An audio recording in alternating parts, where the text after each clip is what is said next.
Good morning. ముందుగా 69 TV Telugu ప్రేక్షకులకందరికీ Sri Rama Navami శుభాకాంక్షలు. ఇక వెల్కమ్ టు 69 టీవీ తెలుగు. నేను జితేంద్ర. బులెటిన్లోకి వెళ్లే ముందు హెడ్లైన్ చూద్దాం.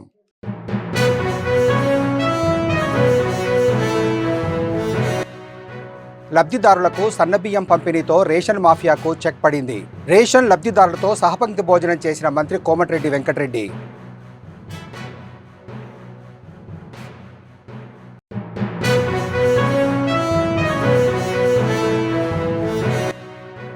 బీసీల సమస్యల పరిష్కారం కోసం నిరంతరం పోరాటం చేస్తాం. ప్రధాని మోడీ 42% రిజర్వేషన్లు కల్పించాలన్న జాజుల శ్రీనివాస్ గౌడ్.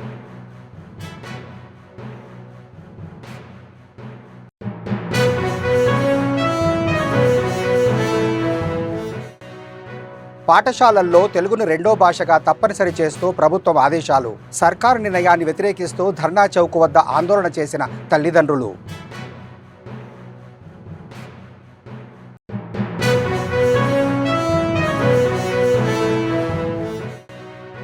మంచిర్యాల జిల్లా కిష్టంపేటలో సన్నబియ్యం పంపిణీ వద్ద ఫ్లెక్సీ రగడ. ప్రధాని మోదీ ఫోటో పెట్టాలని డిమాండ్ చేస్తూ బీజేపీ నేతల ఆందోళన.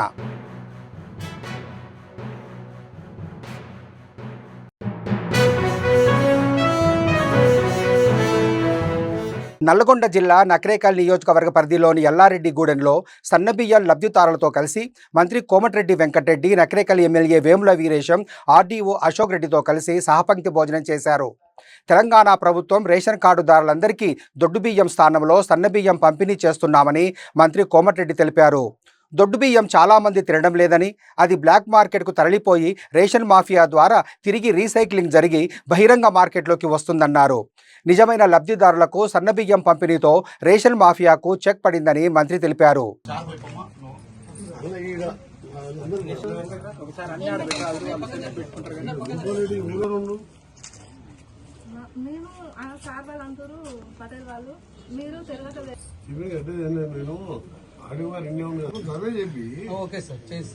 ఊరు పటేల్ అంటూ పటేల్ గిటేల్ కాదు, పేదోళ్ళకి న్యాయం చేస్తే మీకు కూడా మంచి పేరు వస్తుంది. వాస్తవం ఏంటంటే నాకు ఎవరైంది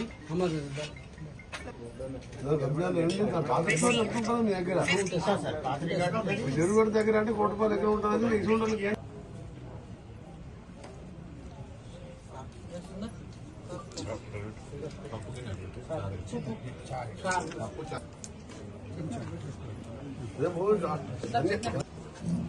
నాకు ఎల్లారెడ్డి కూడా అంటే మాకు ఎలా అక్కడ మా ఊరి కంటే ఎక్కువ ఇక్కడనే నాకు మీకు రోజు పోతే బర్త్డే ఉంది గ్రీటింగ్ చెప్ప ఉంటాడు. సాయంత్రం మళ్ళీ ఫోన్ చేసుకుంటా. ఎలా కూడా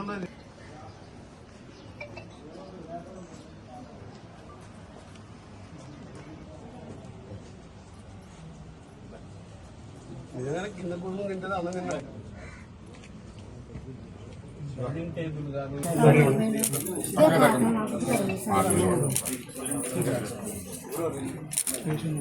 సంతోషం. దేశంలో సగానికి పైగా ఉన్న బీసీల సమస్యల పరిష్కారం కోసం నిరంతరం పోరాటం చేస్తామని తెలంగాణ బీసీ సంక్షేమ సంఘం అధ్యక్షుడు జాజుల శ్రీనివాస గౌడ్ స్పష్టం చేశారు. సోమాజిగూడ ప్రెస్ క్లబ్లో ఆయన మాట్లాడుతూ బీసీలకు 42% రిజర్వేషన్ సాధనకై ఢిల్లీ వేదికగా చేసిన నిరసన సభ విజయవంతమైందని తెలిపారు. ఇదే స్ఫూర్తితో భవిష్యత్తులో కార్యక్రమాలను రూపొందిస్తామని స్పష్టం చేశారు.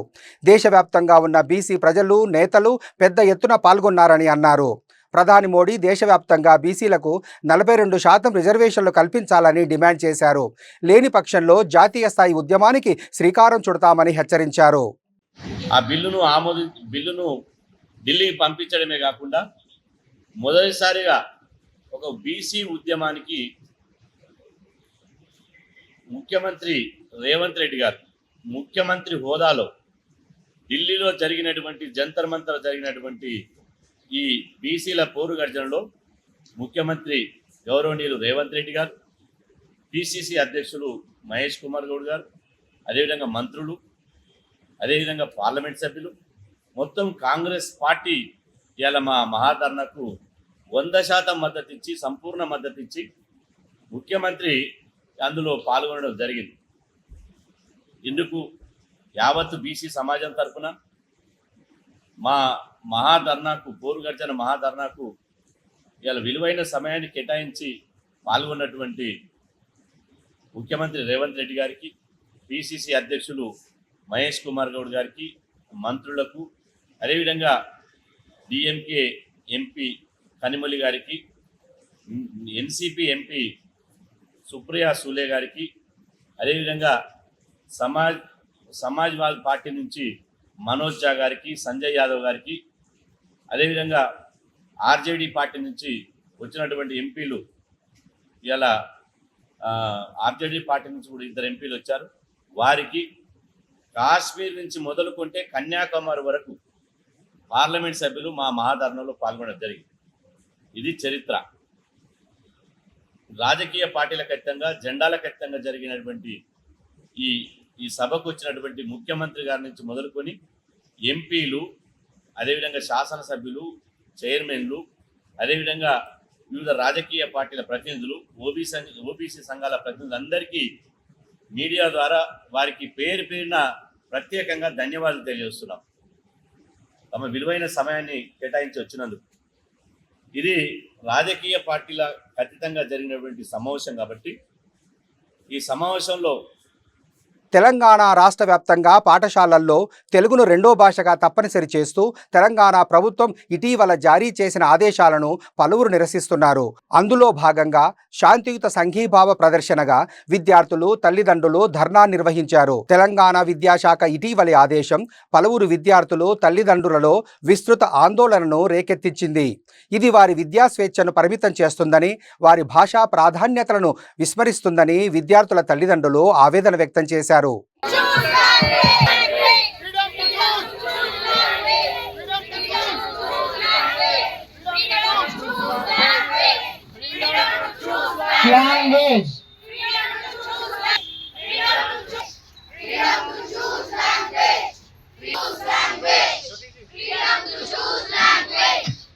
मेरा नाम आयरा जायसवाल है। मैं Delhi public school Mahendra hills में पढ़ रही हूँ और अभी मैं 5th स्टैंडर्ड में हूँ। मुझे तेलुगु से कुछ प्रॉब्लम नहीं है, मेरे को दोनों लैंग्वेज सीखना है, हिंदी और तेलुगु। लेकिन आप लोग एकदम से लाएंगे ये तो अच्छी बात नहीं है ना। आप हम लोगों को धीरे धीरे करके सिखाइए और तेलुगु को हिंदी के जगह पर मत लाइए। Government has issued one circular on 25th February imposing Telugu as a compulsory language in all the CBSE, IB board, Cambridge board and every board across the Telangana. We are from different states of the state people living in Hyderabad, having Hindi language as a secondary language from the class first. Implementing second language as Telugu for up to class 9 will be a difficulty for the student. We want to learn Telugu, our students are ready to learn Telugu, but not as a mandatory second language. Make it as a third language or in language so that the student future will not ruin. Implementing Telugu and a second language up to class 9th and appearing board exams next year will be of great difficulty because competing with the people who are studying Telugu from class first and having directly 1 year language and implementing for the board exam is very difficult. The grades of the student will come down and there is a lot of pressure because you know nowadays if 1% 1 marks is also a student will get less, they will commit suicide. There are so many cases are there who are getting committed suicide. What will happen to the future of a student who commits suicide because of the implementing this government policy? Who will be responsible for that?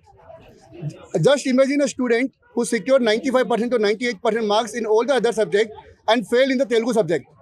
What will happen? The future of the student will ruined by the government decision. We want the government to reconsider the things and make Telugu. We are not against the Telugu. Mancherial జిల్లా చెన్నూరు మండలం కిష్టంపేట గ్రామంలో సన్నబియ్యం పంపిణీ కార్యక్రమంలో ప్రధాని Modi flexi పెట్టలేదని కాంగ్రెస్ నాయకులతో BJP కార్యకర్తలు గొడవకు దిగారు. బీజేపీ కార్యకర్తలు ప్రధాని మోడీ ఫ్లెక్సీ కట్టారు. దీంతో కాంగ్రెస్ నాయకులు వాటిని చింపి కింద పడేశారు. తెలంగాణ వ్యాప్తంగా పలు చోట్ల కాంగ్రెస్ బీజేపీ కార్యకర్తల మధ్య ఫ్లెక్సీల గొడవలు జరుగుతున్నట్లు సమాచారం.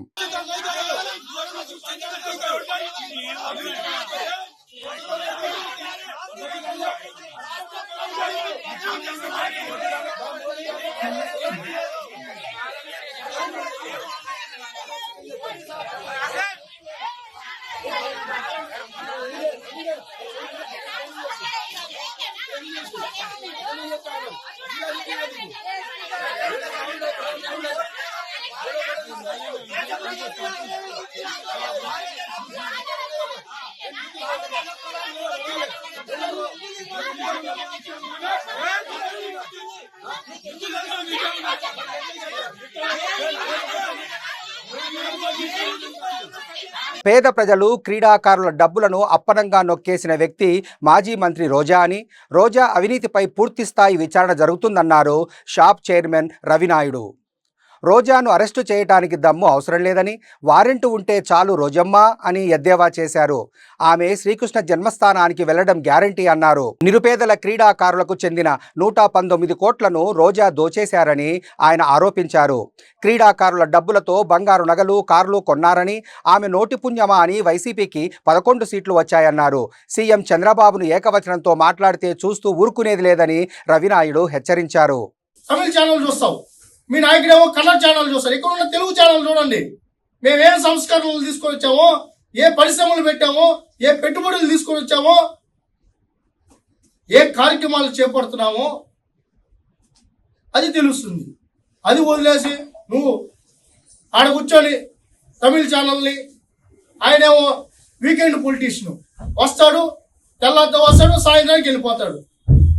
ఆ బెంగళూరు ఎయిర్పోర్ట్ లో తలపట్టుకున్నారు. ఏంద్రా ఈ ప్రతి వారం ఈ కర్మ కనేసి రావడం ఎందుకు, పోవడం ఎందుకు, ఆడే ఉండిపోతే పోతుంది కదా. ఆల్రెడీ బెంగళూరులో వ్యాపారాలు ఉన్నాయి కదా, అవి వ్యాపారాలు చేసుకోవచ్చు కదా. అంతేగాని సంస్కరణలు, సంక్షేమ పథకాలు అమలు కాలేదంటే జనాలు నవ్వుకుంటున్నారు మీ మాటలకి. నువ్వు 1000 రూపాయల పెన్షన్ మీ ప్రభుత్వం చిన్నపిల్లాడికి చాక్లెట్ తుంచి ఇచ్చేట్టు 150 రూపాయలు, 200 రూపాయలు, 250 రూపాయలు, 5 సంవత్సరాలు పట్టింది 1000 రూపాయలు పెంచడానికి. చంద్రబాబు నాయుడు గారు అధికారంలోకి వచ్చిన బాధ్యతలు తీసుకున్న మొదటి రోజే, మొదటి సంతకమే 1000 రూపాయలు పెంచే కార్యక్రమానికి శ్రీకారం చుట్టి ఈరోజు 4,000 రూపాయలు పింఛన్ ఇస్తున్నాం. డిఎస్సి ఈ వారంలో నోటిఫికేషన్ విడుదలవుతోంది. సిలిండర్లు అమలు చేస్తున్నాం. రైతులకు సబ్సిడీలు అమలు చేస్తున్నాం. డ్రిప్ సిస్టాన్ని తీసుకోవడానికి ముందుకు తీసుకొని వస్తున్నాం. ఒక పక్క విద్యా వ్యవస్థ మొత్తం సమూలమైన మార్పులు తీసుకొస్తాం. మీ నాయకుడు మొత్తం రీఎంబర్స్మెంట్ అంతా బకాయిలు పెట్టేసి వెళ్తే అవి మేలు తీరుస్తున్నాం.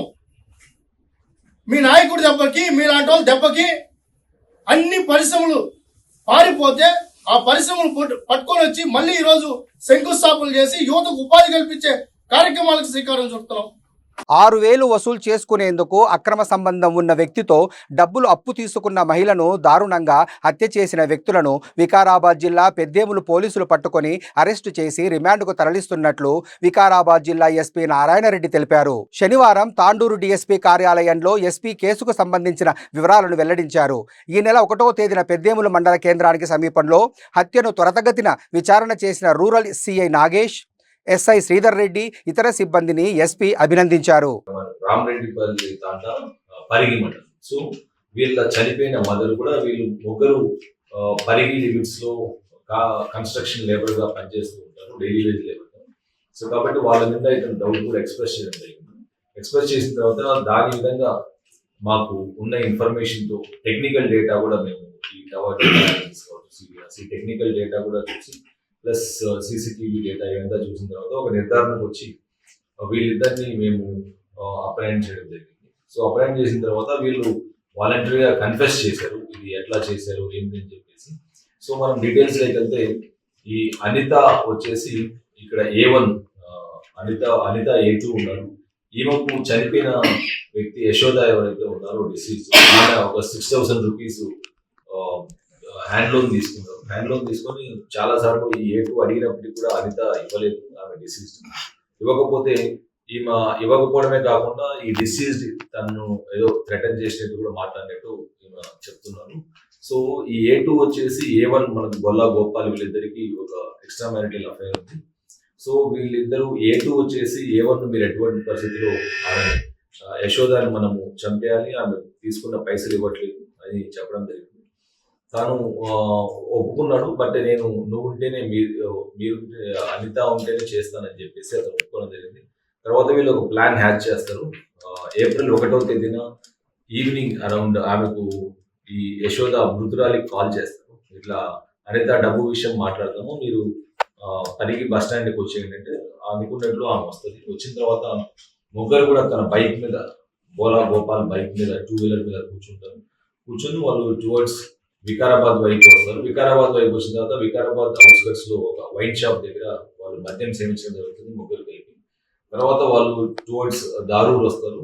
దారూర్ వచ్చిన తర్వాత దారూర్ వచ్చే క్రమంలో వీళ్ళు ఇట్లా కడ్డేములు పోదామని వీళ్ళు మాట్లాడుకుని దారూర్ దగ్గర ఇతను ఒక పెట్రోల్ పంప్ లో నుంచి ఒక 250 ml కెన్లే బాటిల్లో ఇది పెట్రోల్ కూడా అతను ఫ్యూయల్ ట్యాంక్ లో కొట్టించుకొని తర్వాత ఎక్స్ట్రాగా ఈ బాటిల్లో కూడా కొట్టించుకొని అది బాటిల్లో పెట్టుకుంటారు. ఆ పెట్రోల్ కొట్టించుకునే టైంలో వీళ్ళిద్దరిని కూడా ఈ A2 అనితాను అండ్ ముద్రాలని యశోదాను కూడా కొద్ది దూరంలో దింపుతారు. దింపిన తర్వాత మళ్ళీ పెట్రోల్ కొట్టించుకున్న తర్వాత వీళ్ళిద్దరిని ఎక్కించుకొని మళ్ళీ టువర్డ్స్ పెద్దేములు వస్తారు. వీళ్ళు అనుకున్న ప్లాన్ ప్రకారం ఏదైతే A1 అండ్ A2 బోలా గోపాల్ పెద్దేముల దగ్గరికి వచ్చిన పెద్దేములు పోతుంది నిర్మాణించే అక్కడ సరితోనే ఇద్దరు గొంతు నిలిమేస్తారు అంటే థ్రాట్లింగ్. మేడ్చల్ జిల్లా కీసర పోలీస్ స్టేషన్ పరిధిలో యాద్గార్పల్లి గ్రామ శివారు ఔటర్ రింగ్ రోడ్డుపై టైరు పేలి టాటా మినీ వాహనం పల్టీ కొట్టింది. పెరుగు ప్యాకెట్ల లోడుతో హయత్ నగర్ నుండి షామీర్పేట వస్తున్న క్రమంలో టైరు పేలి డివైడర్ను ఢీకొట్టడంతో ప్రమాదం జరిగింది.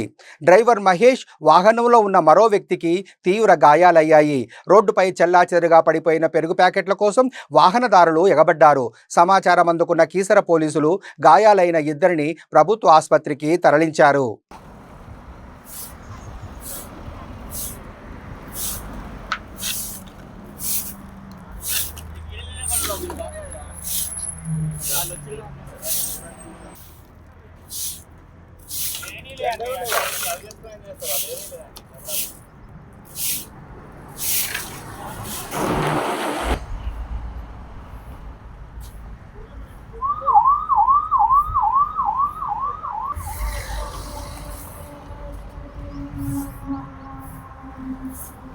విశ్వావసునామ సంవత్సర చైత్ర శుద్ధ అష్టమిని పురస్కరించుకొని శనివారం ఇంద్రకీలాద్రి క్షేత్రపాలకుడైన ఆంజనేయ స్వామివారికి ప్రత్యేక పూజలు జరిగాయి.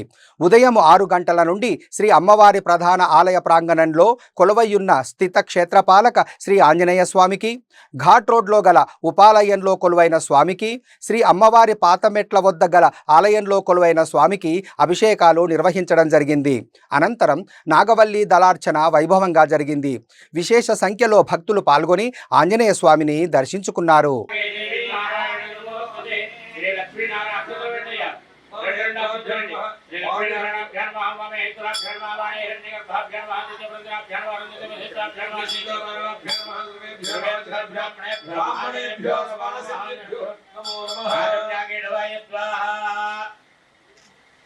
नारायणाय स्वाहा माधवाय स्वाहा गोविंदाय नमः कृष्णाय नमः गोविंदाय नमः शंकराय नमः वामनाय नमः त्रिनेत्राय नमः वेंकटेशाय नमः कृष्णाय नमः दामोदराय नमः शंकराय नमः वासुदेवाय नमः प्रद्युम्नाय नमः रुद्राय नमः वृषभध्वाय नमः दक्षिणाय नमः नारदाय नमः सुदाय नमः धनार्दनाय नमः उपेन्द्राय नमः हरे नमः श्रीकृष्णाय नमः श्रीकृष्णोर्परमाय नमः अक्षद्वासुदेवाय नमः कुलकुल चतुर्भुजवजाजा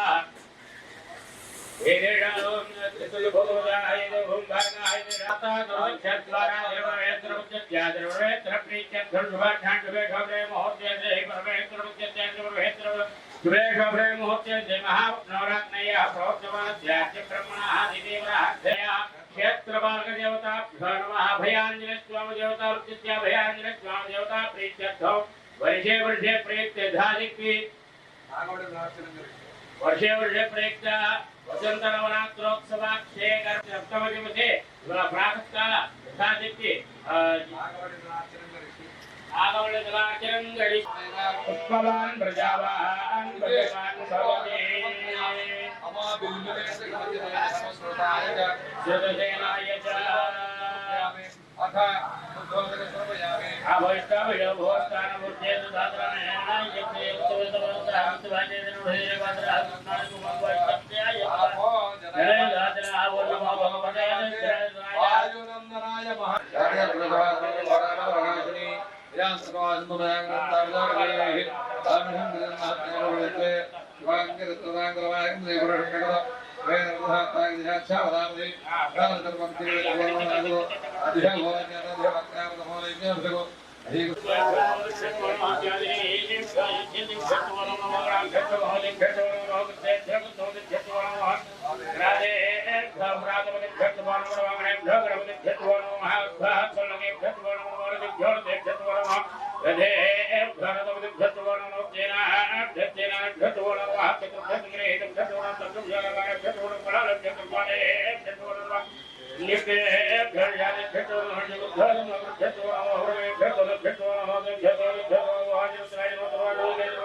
తిరుమల శ్రీవారిని మంత్రి నాదెండ్ల మనోహర్, ఎమ్మెల్సీ సోము వీర్రాజు దర్శించుకున్నారు. వీఐపీ ప్రారంభ విరామ దర్శన సమయంలో కుటుంబ సభ్యులతో కలిసి ఇరువురు నేతలు స్వామివారి సేవలో పాల్గొన్నారు. అంతకుముందు వారికి టీటీడీ అధికారులు స్వాగతం పలికి దర్శన ఏర్పాట్లు చేశారు. గర్భాలయంలో స్వామివారిని దర్శించుకొని మొక్కులు చెల్లించుకున్నారు. దర్శనం తర్వాత రంగనాయకుల మండపంలో వేద పండితులు ఆశీర్వచనం చేసి తీర్థ ప్రసాదాలు అందజేశారు. రాష్ట్ర ప్రభుత్వం అభివృద్ధిలో అడుగులు వేస్తూ ముందుకు వెడుతున్న సందర్భంలో ఈ రాష్ట్రం అనేక అంశాల్లో ప్రగతిని సాధిస్తూ ముందుకు వెడుతున్న సందర్భంలో 14 నుంచి మనం 24 వరకు ఇబ్బందులు పడ్డాం. ఇబ్బందులు తొలగి వెంకటేశ్వర స్వామి దయ మూలంగా అనేక రకాల కార్యక్రమాలు రాష్ట్రంలో జరుగుతున్నాయి. అటు క్యాపిటల్ విషయం కావచ్చు, స్టీల్ ప్లాంట్ విషయం కావచ్చు, పోలవరం అంశం కావచ్చు,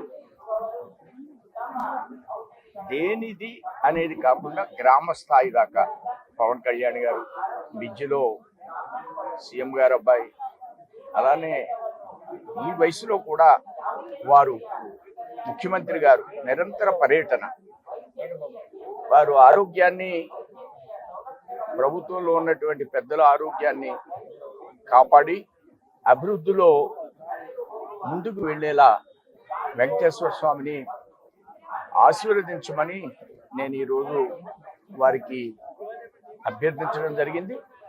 అలానే టీటీడీ యొక్క అంశాలు, భాను ప్రకాష్ రెడ్డి గారు గత అనేక సంవత్సరాలుగా ఈ యొక్క నిధులు టీటీడీకి సంబంధించిన 5,000 కోట్లు సుమారు బడ్జెట్.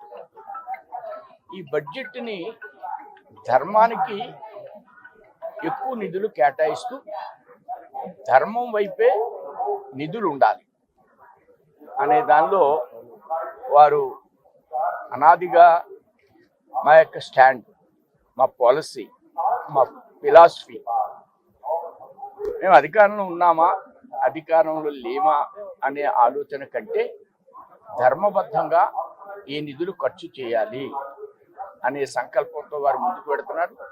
దీన్ని కొద్దిగా కోర్టు వైపున గతంలో కూడా చాలా సందర్భం. తిరుమల శ్రీవారిని ప్రముఖ సినీ దర్శకుడు నాగ్ అశ్విన్ దర్శించుకున్నారు.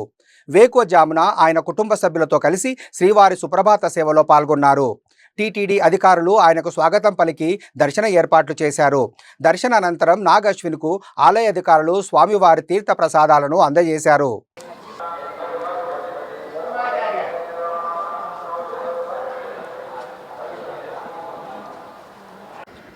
హాయ్ అండి, గుడ్ మార్నింగ్. ఫ్యామిలీతోటి తిరుమల వచ్చాము. దర్శనం చాలా బాగా జరిగింది. వాతావరణం కూడా చాలా బాగుంది, నిన్న వాన పడింది కాబట్టి.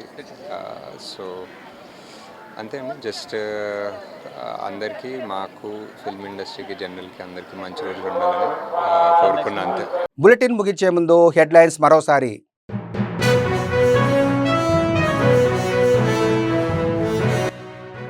లబ్ధిదారులకు సన్నబియ్యం పంపిణీతో రేషన్ మాఫియాకు చెక్ పడింది. రేషన్ లబ్ధిదారులతో సహపంక్తి భోజనం చేసిన మంత్రి కోమటిరెడ్డి వెంకటరెడ్డి.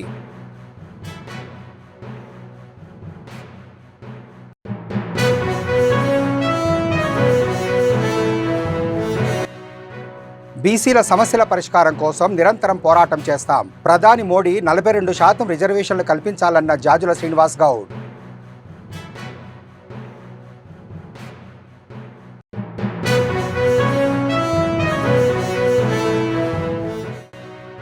పాఠశాలల్లో తెలుగును రెండో భాషగా తప్పనిసరి చేస్తూ ప్రభుత్వం ఆదేశాలు. సర్కారు నిర్ణయాన్ని వ్యతిరేకిస్తూ ధర్నా చౌక్ వద్ద ఆందోళన చేసిన తల్లిదండ్రులు.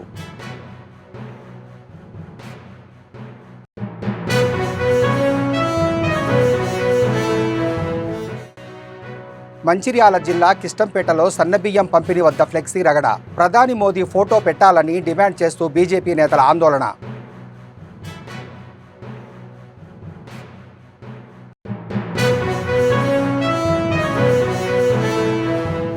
మరిన్ని అప్డేట్స్ కోసం చూస్తూనే ఉండండి 69 టీవీ తెలుగు.